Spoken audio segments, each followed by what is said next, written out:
Hei, terang banget anjay. Nah, tes gini aja.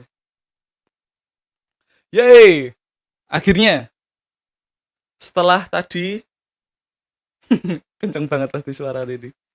Setelah tadi sempat ya udah persiapan segala macam, ada call masuk, HP-nya kurang di silent, malah ada call masuk, habis gitu laptopnya malah update. It's okay. Oke, selamat datang kembali dengan saya Christian Natali yang akan menemani kalian dari awal sampai akhir video ini. Dan di video kali ini, Li bakalan sebetulnya bukan mereview ya. Intinya mencoba kembali dari mic. Nih, mic dari Soundtek. Soundtek. Boh. Pokoknya bukan masalah mic-nya Soundtek atau apapun itu. Yang penting ini bisa membantu untuk keperluan take videonya Li berikutnya. Dan nanti setupnya cuma kayak gini aja, yang polosan nih, cuma tembok polos, lampu 2 ya gitu. Ruangannya sempit gak masalah, yang penting ada kipasnya, ada mic-nya, kalian bisa dengar suaranya Li. Nah, kemudian sambil tes suaranya, anjay, sudah keren belum? Anjay, anjay. Jadi, wah ini tidak family friendly tapi it's okay karena ini cuma percobaan. Ya, jadi di sini Li bakalan menceritakan sesuatu mengenai apa ya? Sebentar. Ini non scripted sih. Jadi ya bukan suaranya ya. Ceritanya mungkin sedikit agak ya ngalor ngidul gitu. It's okay, nggak masalah. Kalian mau nonton silahkan, nggak ya silahkan. Mau like ya boleh, mau nyawer boleh. Oh iya bener juga ya. Kalau misalnya di YouTube itu kan katanya ada yang dia dapat AdSense gitu. Tapi di sisi lain juga ada yang itu loh, saweria atau traktir itu loh. Nah, itu nanti mungkin bisa dicantumkan juga. Jadi biar kalian bisa traktir, bisa jajan. Nah, gini aja deh. Li bakalan ceritain salah satu cerita yang pernah Li dengarkan, bukan Li dengarkan ya, lebih tepatnya Li baca di salah satu buku, yaitu adalah bukunya Baginda T. Robert Kiyosaki. Anjay. Ini salah satu buku yang buat Li berat banget, dan ini biasanya direkomendasikan untuk kalian para marketing, para apa ya, ML MLM-ers, ML angel ML MLM-mers, jadi multi level marketing. Nah itu dulu Li soalnya diajari baca buku ini ya dari waktu itu ikut multi level marketing, tapi ya it's good gitu. Jadi ada Rich Dad Poor Dad. Nah, di awalan itu ada satu cerita mengenai, nah ini Li bakalan ceritain ke kalian. Tapi ya tentunya karena ini udah sangat lama banget, bahkan bukunya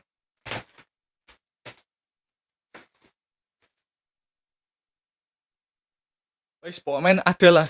Itu Li punya bukunya. Kapan-kapan Li bakalan kasih lihat, woi pamer gitu.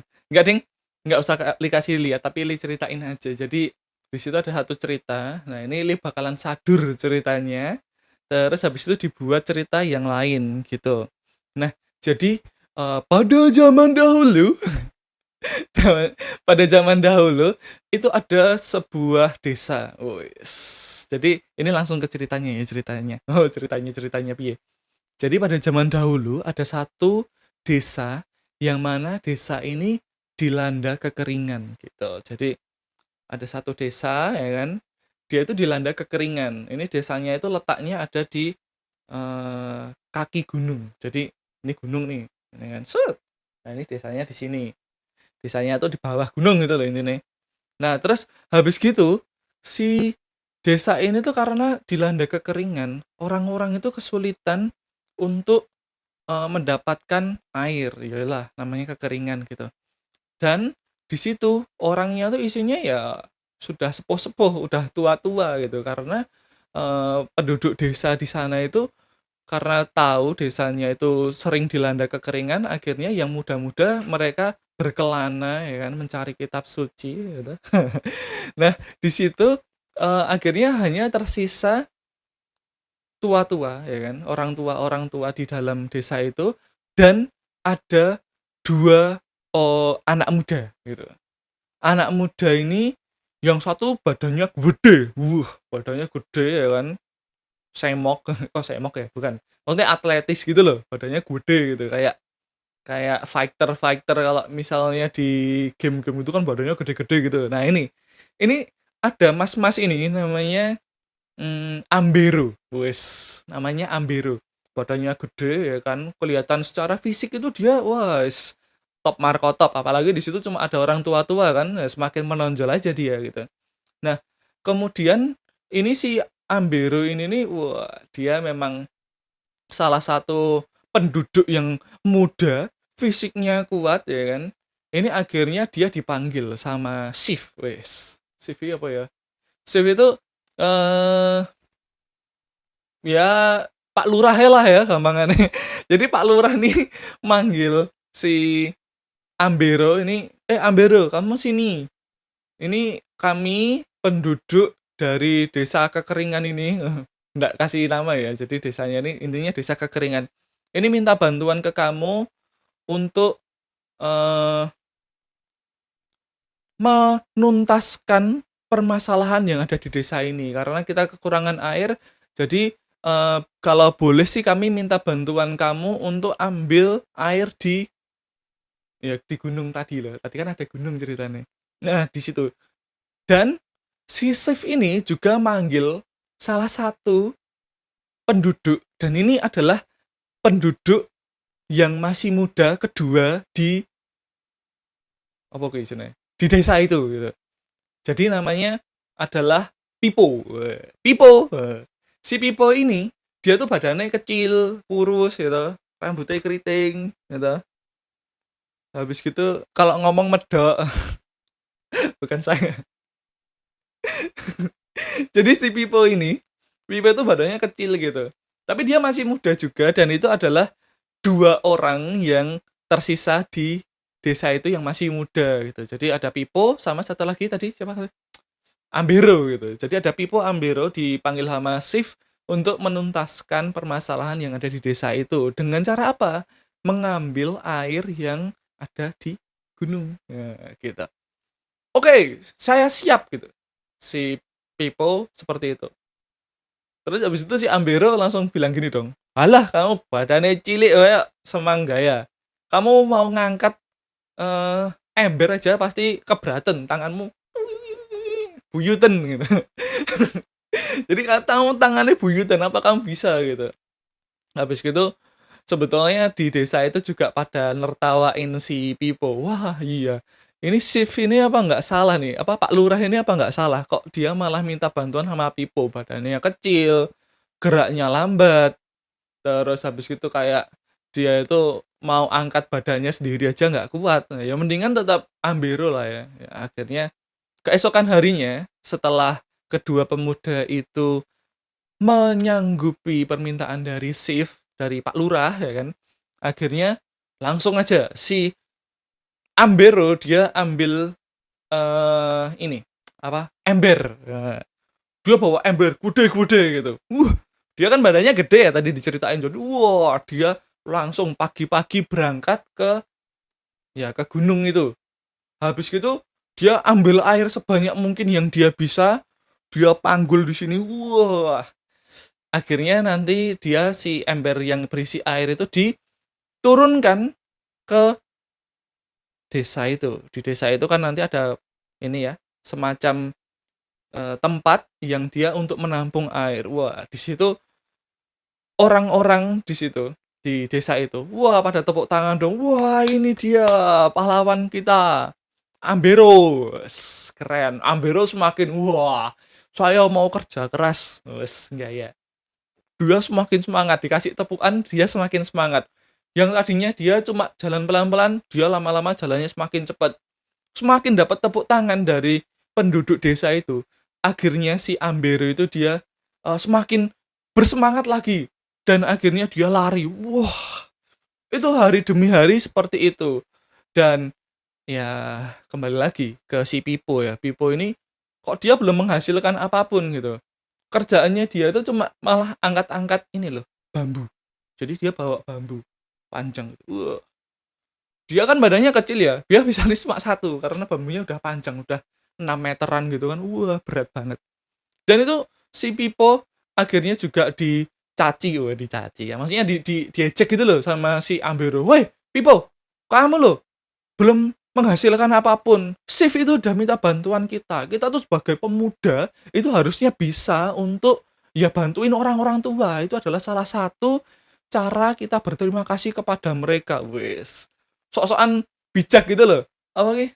Jenengane SJW loh, model-model SJW gitu. Wah, ngeri pokok men. Habis itu ya Pipo ya udah diem aja. Dia tetap setiap hari itu dia cuma angkat-angkat bambu gitu. Ya udah bambu itu cuma dia angkat dan akhirnya ya tidak ada orang yang memberikan ucapan terima kasih apalagi tepuk tangan ke si Pipo. Si Ambero terus-terusan wah. Akhirnya udah beberapa bulan ya kan.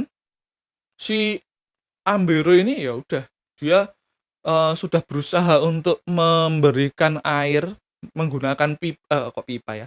Menggunakan embernya dia ngambilin air setiap hari. Tapi di situ tuh ya piye ya namanya manusia ya.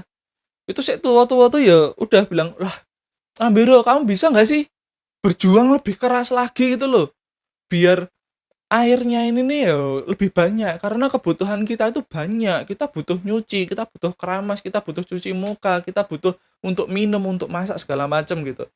Ya Ambero ya udah gimana caranya ya udah dia mengeluarkan semua tenaganya sampai setiap hari dia kerokan untuk apa? Ya untuk memenuhi kebutuhan desa tersebut gitu. Nah, akhirnya ya udah si Ambero ya yang tadinya cuma dapat beberapa ember setiap hari ya kan. Itu yang tadinya beberapa ember setiap hari aja udah dapat tepuk tangan. Tapi ini dia dengan semangatnya karena tadi kan dia lari ya akhirnya ya. Nah, itu udah dapat bukan cuma satu ember, sak jimbengnya apa ya? Sak kolam setiap hari ya. Itu malah diberikan keluh kesah dari ya penduduk desa itu. Wis jan pancen ya. Orang ya tidak tahu berterima kasih. Biasa dikasih manis ya kan, udah manisnya agak berkurang dikit, ya tetap aja, "Wah kurang manis ya." Apa? Spomen gitu ceritanya. Itu si Ambero. Nah, sekarang kita beralih lagi ke ceritanya si Pipo. Nah, Pipo apa kabar Pipo? Ternyata Pipo ini dia menyambungkan bambu-bambu itu ke arah jimbeng. Kok jimbeng ya? Kolam gitu.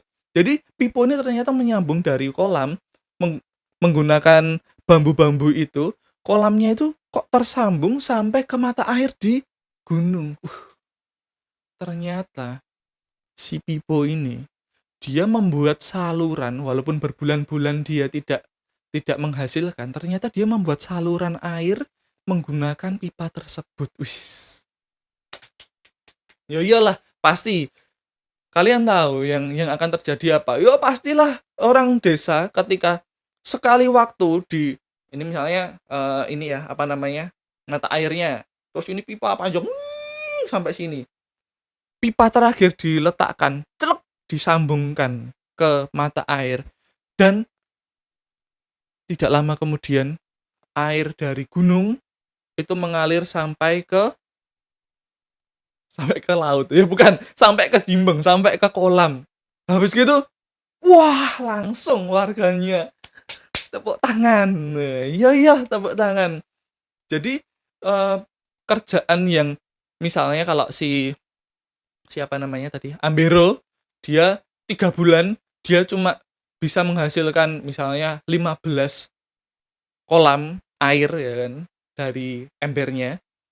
Si Pipo ini ya kan dia dalam 3 bulan memang belum menghasilkan, tapi untuk 3 bulan kemudian itu dia bisa menghasilkan bisa sampai 60 kolam gitu, sampai si air itu tuh bakalan terus-terusan ada di desa. Akhirnya desanya tidak kekeringan lagi. Weh, tepuk tangan buat Pipo, pintar bikin apa namanya?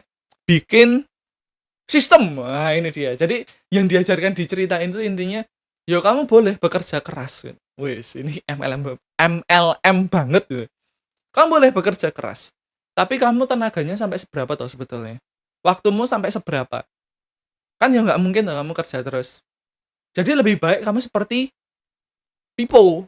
Memang awalnya mungkin kamu bersakit-sakit dahulu, berenang-renang kemudian. Enggak, maksudnya kamu boleh capek dulu, kamu boleh diomel-omelin orang, dicaci maki orang, tapi yo setelah itu ketika sistemnya udah jadi, kamu tinggal dapat tepuk tangan sambil kamu leha-leha ya toh. Leha-leha nonton hasilmu. Weh, mantap. Ya enggak sih. Itu kan cuma cerita. Kalau misalnya di asli nih, piye? Di asli nih, kalian tahu nggak? Itu kan maksudnya semua hal itu kalau misalnya di dalam cerita biasanya happy ending gitu ya. Ya ada yang sad ending gitu, cuma ya kebanyakan happy ending gitu. Tapi di sisi lain, kalau menurut Lee ya pasti ada cerita. Nah, ini versi baru atau kelanjutan dari ceritanya. Wah, ini kan si Pipo ini kembali lagi ke cerita. Si Pipo ini kan tadi udah mengalirkan menggunakan bambu dan akhirnya si Ambero pun ya wes awake badannya udah capek semua, ya dia akhirnya ya wes ikut menikmati hasil kerjanya Pipo. Oh ya Pipo kamu keren apa segala macam. Dia ikut tepuk tangan atas pekerjaannya Pipo. Nah, habis gitu ya udah itu dia setelah 4 bulan kemudian ya kan, jadi berarti udah berjalan 7 bulan ya ini ya.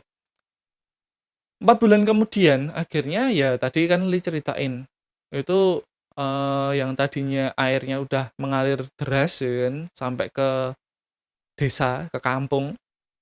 Itu akhirnya si bambu itu lama-lama mulai rusak. Ya iyalah bambu gitu loh, kena air terus suwe-suwe ya remuk, bocor gitu. Ya akhirnya dia terjadi kerusakan, kebocoran gitu. Dan akhirnya siapa yang disuruh? Ya Pipo lah. Kan lain udah tua-tua gitu. Pipo, lah kamu gimana toh? Bikin sistem ada kerusakan sedikit gini kok kamu nggak buruan kerjain. Akhirnya ya malah jatuhnya dicaci lagi. Ya karena itu menurut Lise ya orang bikin sistem pasti ada cacatnya. Memang pertamanya bakalan kelihatan bagus ya karena orang-orang belum melihat cacatnya di mana. Kalau udah kelihatan cacatnya di mana, ya wis podo wae kamu dionek-onekke wae, podo sama kayak Ambero tadi. Jadi kalau kamu bekerja sama orang, ya ujung-ujungnya podo-podo diseneni.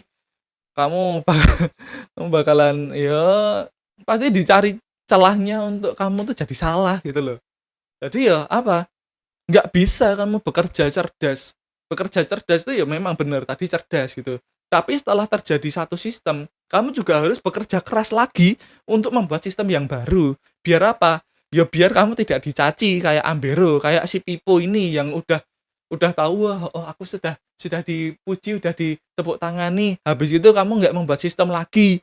Yo salah. Kamu tetap harus membuat sistem yang baru mengikuti zaman, perkembangan zaman, mengikuti demand apa kok demand ya permintaan dari orang-orang ya kan, yang akhirnya apa ya biar kamu dapat tepuk tangan lagi, kamu nggak bisa leha-leha. Jadi